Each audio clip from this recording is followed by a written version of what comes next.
Let's talk some USC recruiting, and we're going to go into the transfer portal and just figure out what the Trojans' plan is as the portal keeps on churning. I got Scott Schrader on this one. We're going to find out who could be the next big commitment from the transfer portal for USC, and also just what's happening right now with the program. But first, USC fans, do me a favor, hit that subscribe button. We're talking USC Trojan all year long, so jump on board. Hit subscribe. Let's bring on Scott Schrader from We Are SC. And Scott, probably not the expected start to portal season. There's still a lot of time left to go.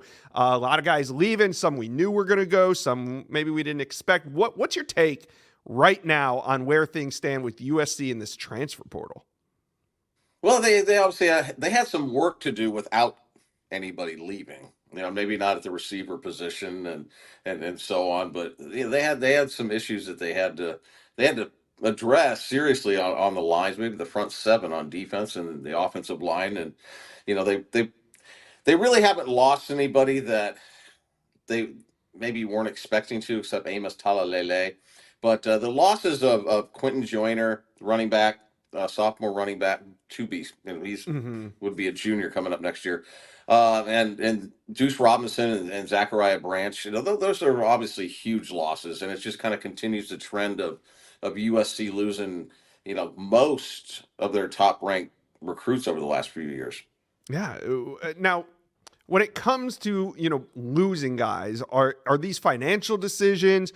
Is this USC maybe, pushing some guys out the door to make room for more? What's your take on why there's so many departures?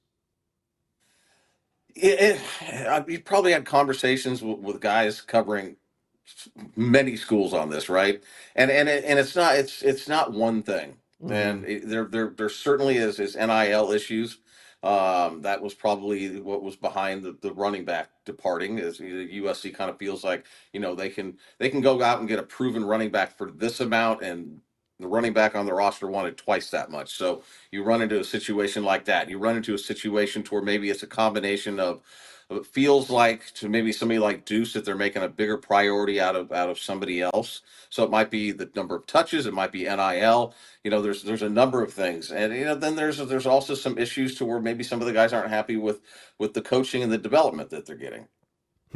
So yeah, we're kind of seeing it all happen right now at USC, and you're right. I do see this with a lot of programs, talking to a lot of different site publishers. And one of the things that I see all the time is the tide goes out in the transfer portal, but then the tide comes back in, meaning you see a bunch of departures, but then you see a bunch of commitments, and then you see the roster kind of come back together. So when it's all said and done, is the talent coming in, do you think, going to be better than the talent that has left USC? What are we looking at when we talk about next year's roster?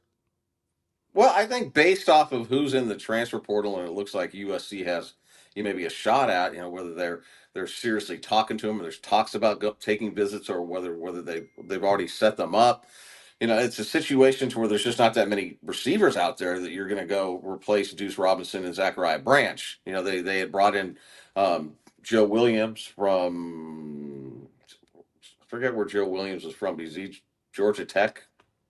Anyway, he's a really, really good looking receiver, and he was from Tulsa, excuse me, and he's a guy that looked like he would be a good replacement, but he ended up committing to Utah today. So I don't know where they're going to come from. I was talking to JD Pickell last night, and he just kind of reminded me that there will be a second wave of this when the first playoff games are over with. So it's not like there's not going to be anybody else that's going to be entering the portal. But at that position right now, I don't see where they have the replacements. But they're bringing in a receiver, and this is all happening to me today. There's so much going on. I don't even remember his name right now. Receiver from Idaho that actually some really big programs are after, and it sounds like he's going to be taking a visit to USC this week.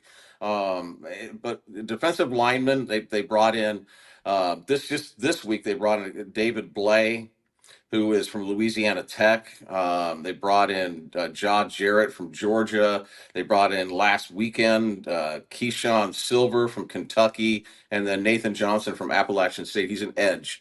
And I think today they're going to get a commitment from one of those defensive linemen. So I think everybody watching this can figure out who the huge commitment would be from. But Offensive line is another big issue, and they lost Mason Murphy, and I think that was kind of like he was on his fifth year, and they were going to move on anyway. But um, I don't know of any guys that are going to be coming in for visits from the offensive line perspective either. And they just changed offensive line coaches, so. Right. Yeah. Um, Yesterday, for example, Eugene Brooks, I was told, committed to UCLA, and he was all set to take a visit to USC this week. And when the news came out about Josh Henson, USC's offensive line coach, going with Barry Odom to Purdue, he signed with UCLA, and so that cost them. This stuff moves so fast, as you know. It does. So Yeah. there's a lot going on, a lot of needs that are to be filled, and there's still just a lot more questions than answers. Yeah. So the last thing I want to ask, are you concerned? Are you concerned that USC isn't going to have the ability to fill their needs with the talent that they need as well at key positions? Just like I said about earlier, I just don't see the guys that they look like they're making a move on, and there's not that many guys in the transfer portal right now that are left. So you had Eugene Brooks, who was a top 100 kid from right down the street at Sierra Canyon, which is 25 minutes Yeah. away from USC. He was going to stay home. Now he's. I don't know what's going to happen. Maybe there's still a chance with him. I mean, I guess nothing's ever a done deal until guys are Yeah. enrolled in the classroom and practicing. But yeah, that was going to be a huge fill right there if USC could have gotten him. After that, I don't know of any offensive linemen. So yeah, there's a lot of concerns. I think they'll be fine with the running back. I think they'll be fine on defense. Doug Belk is doing an outstanding job of identifying guys and getting them to come for visits for defensive backs. So I think they'll be good. But then you move on to linebacker. I don't know of any linebackers right now Hmm. that USC that I've read that USC has a shot with or heard that USC is pursuing. All right. Kind of just a weird feel to it. USC fans, do you Yeah. agree? How are you feeling right now about the transfer portal? Let us know. Comment section below.